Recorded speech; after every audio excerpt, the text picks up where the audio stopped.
If you want to change the world, start off by making your bed. If you make your bed every morning, you will have accomplished the first task of the day.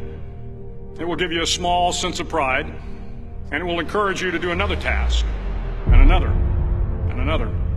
And by the end of the day, that one task completed will have turned into many tasks completed. Making your bed will also reinforce the fact that the little things in life matter. If you can't do the little things right, you'll never be able to do the big things right. And if by chance you have a miserable day, you will come home to a bed that is made, that you made. And a made bed gives you encouragement that tomorrow will be better. To pass SEAL training, there are a series of long swims that must be completed. One is the night swim. Before the swim, the instructors joyfully brief the students on all the species of sharks that inhabit the waters off San Clemente. They assure you, however, that no student has ever been eaten by a shark, at least not that they can remember. But you are also taught that if a shark begins to circle your position, stand your ground. Do not swim away. Do not act afraid. And if the shark, hungry for a midnight snack, darts towards you, then summons up all your strength and punch him in the snout, and he will turn and swim away. There are a lot of sharks in the world. If you hope to complete the swim, you will have to deal with them. So if you want to change the world, don't back down from the sharks. Over a few weeks of difficult training, my SEAL class, which started with 150 men, was down to just 42. There were now 6 boat crews of 7 men each. I was in the boat with the tall guys, but the best boat crew we had was made up of the little guys, the Munchkin crew, we called them. No one was over 5'5". The Munchkin boat crew had 1 American Indian, 1 African American, 1 Polish American, 1 Greek American, 1 Italian American, and 2 tough kids from the Midwest. They out-paddled, outran, and outswam all the other boat crews. The big men in the other boat crews would always make good-natured fun of the tiny little flippers the Munchkins put on their tiny little feet prior to every swim. But somehow these little guys from every corner of the nation and the world always had the last laugh, swimming faster than everyone and reaching the shore long before the rest of us. SEAL training was a great equalizer. Nothing mattered but your will to succeed, not your color, not your ethnic background, not your education, not your social status.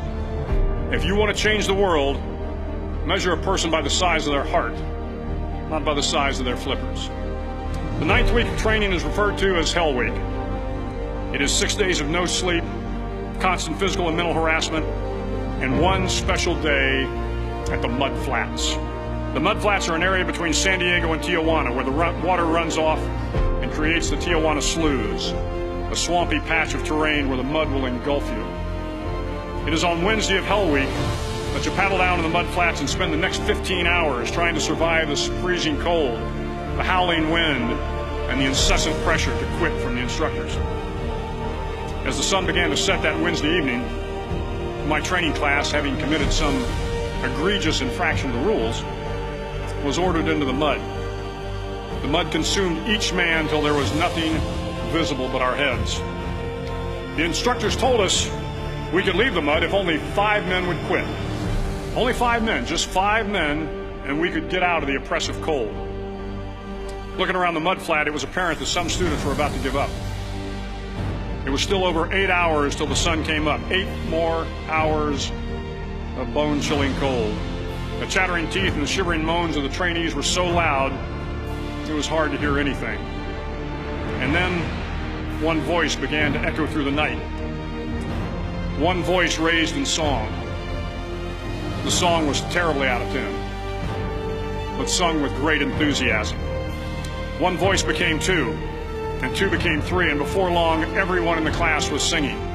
The instructors threatened us with more time in the mud if we kept up the singing, but the singing persisted, and somehow the mud seemed a little warmer, and the wind a little tamer, and the dawn not so far away.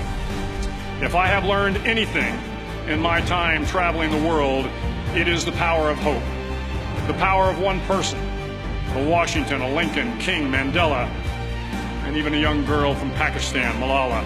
One person can change the world by giving people hope. So if you want to change the world, start each day with a task completed. Find someone to help you through life. Respect everyone. Know that life is not fair and that you will fail often. But if you take some risks, step up when the times are the toughest, face down the bullies, lift up the downtrodden, and never ever give up. If you do these things, the next generation and the generations that follow will live in a world far better than the one we have today. And what started here will indeed have changed the world for the better.